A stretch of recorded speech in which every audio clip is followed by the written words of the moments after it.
मुख्यमंत्री साहब की कल स्टेटमेंट पढ़ती हूँ जिसमें वो लिखते हैं, अखबार में आया हुआ था कि जब अगली बार आएंगे तो शपथ लेने से पहले 24,000 लोगों की भर्ती पूरी करूंगा। राइट, ये चीज थी।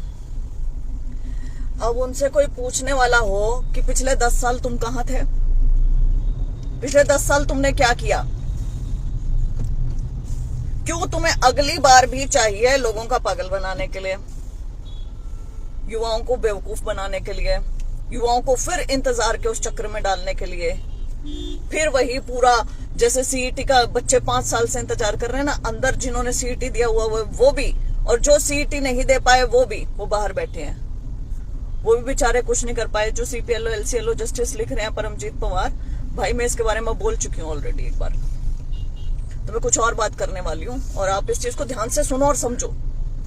आपको अगली टर्म क्यों चाहिए, आपने पिछले 10 साल क्या किया, जानना चाहते हैं बच्चे। आप उन 10 साल कहां थे जब बच्चे आपको बार बार कह रहे थे कि सीईटी क्वालिफाई करो।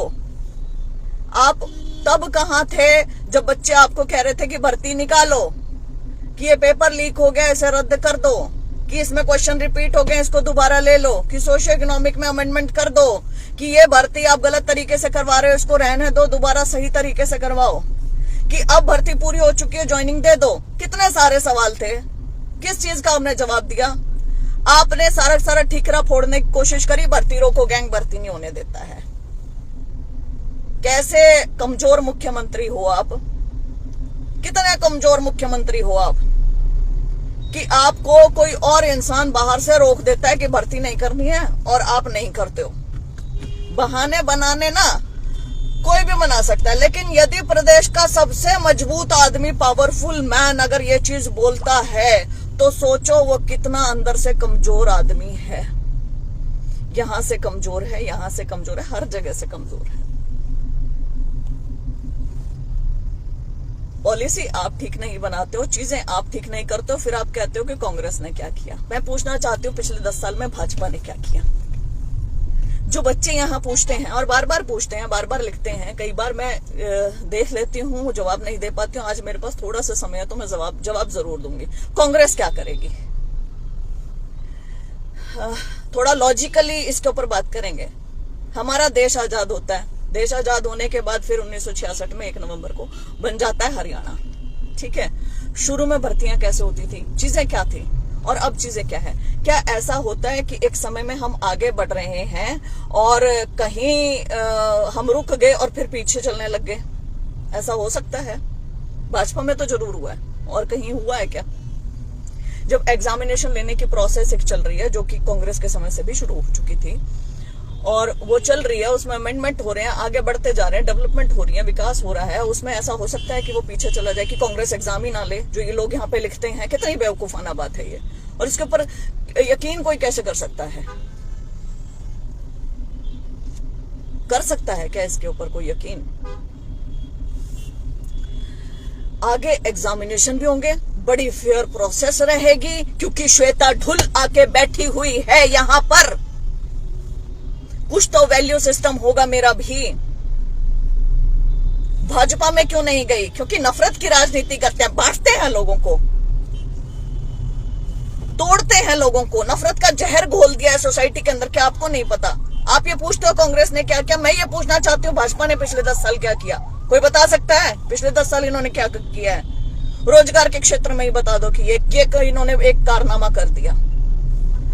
प्रदेश को कर्जे के अंदर डुबो दिया है भाजपा ने। 4.25 लाख करोड़ का कर्जा हो चुका है, जो 10 साल पहले 60,000 करोड़ था। 4.25 लाख करोड़, पूछो इनसे कहां लगे वो पैसे? कौन सी तुमने नई यूनिवर्सिटी बना दी, या नया कोई इंडस्ट्री लगा दी हो, या पावर प्लांट खड़ा किया हो, या कुछ तो किया हो? 4.25 लाख करोड़ लगे कहां हैं?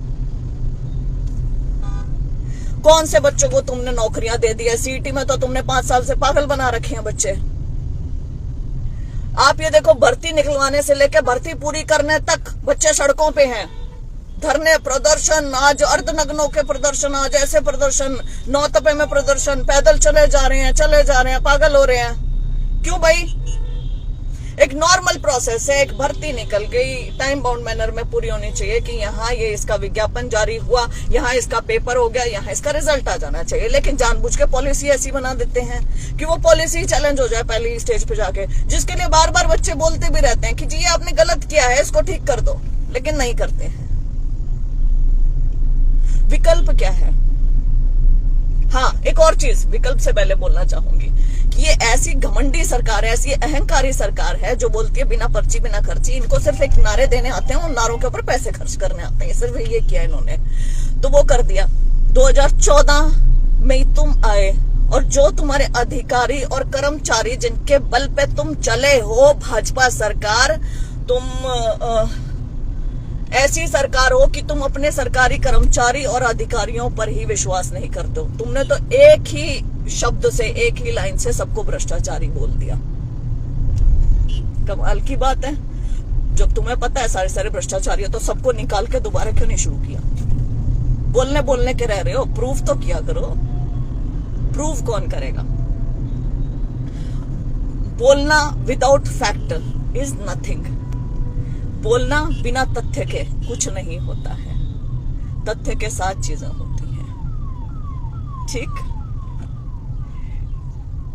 बहरहाल जो अभी मैनिफेस्टो में ऐड करवाने के लिए चीजें बोल रहे हैं, उनको मैं कहना चाहूंगी कि मैं रिपीटेडली बार फेसबुक पे आकर बोलती रही कि मैनिफेस्टो के लिए मुझे सजेशन चाहिए, प्लीज आप बताएं। तब आप लोगों ने दिए नहीं, अब बिल्कुल एंड स्टेज पर दे रहे हैं। अभी मैं अपनी रिकमेंडेशंस भेज चुकी हूँ अपनी तरफ से, और जितनी मेरे को लगती थी कि ये चीजें होनी चाहिए वो सब मैंने लिख दी हैं। वो सब अपने 5 साल का पूरा निचोड़ निकाल के रख दिया है सामने। अब आला कमान की, हाई कमांड की मर्जी है कि उसमें से क्या क्या ये चीजें उठाते हैं, लेकिन आई विल मेक श्योर कि इंपॉर्टेंट चीजें उठे। बहरहाल मैं आपको सिर्फ एक चीज बताना चाहती हूँ, और ध्यान से सुनना उसे। बदलाव प्रकृति का नियम है और बदलाव होने भी जा रहा है, और ये बदलाव जरूरी भी है, क्योंकि ये लोग सिर्फ बोलते बोलते करते नहीं है। ये हम सब ने देख लिया है। विकल्प अब एक ही है कि इन लोगों को बाहर निकालना है, कांग्रेस को लेकर आना है, अपने वोट खराब नहीं करने हैं, क्षेत्रीय पार्टियों में बंटना नहीं है बिल्कुल भी। कांग्रेस वर्सेस बीजेपी रहेगा, और युवाओं के लिए खास करके, क्योंकि मैंने उनकी लड़ाई लड़ी है, उनके लिए खड़ी रही हूँ, तो आपको ये विश्वास दिलाना चाहती हूँ कि आगे भी आप लोगों के साथ खड़ी रहूंगी, डट कर खड़ी रहूंगी, हर एक मुद्दे पर खड़ी रहूंगी, जहां जो जरूरी होंगी चीजें उनके लिए खड़ी रहूंगी, अड़ी रहूंगी, खड़ी रहूंगी तुम्हारे लिए ही, अपने लिए भी, क्योंकि मेरी खुद की अंतरात्मा मुझे सोने नहीं देती है। मैं बहुत ज्यादा तंग रहती हूँ कि यहाँ पे ये चीज गलत हो रही है, ये नहीं होनी चाहिए, वहां वो चीज गलत हो रही है, वो नहीं होनी चाहिए, ये चीजें ठीक होनी चाहिए। एटलीस्ट जो रिक्रूटमेंट सिस्टम है, कि इसके अंदर जो पढ़ा लिखा मेहनती जो कर्मठी बच्चा है, जो तैयारी कर रहा है, वो ना पीसे, उसका हक कोई और ना मार ले, हक के लिए, हक की लड़ाई के लिए।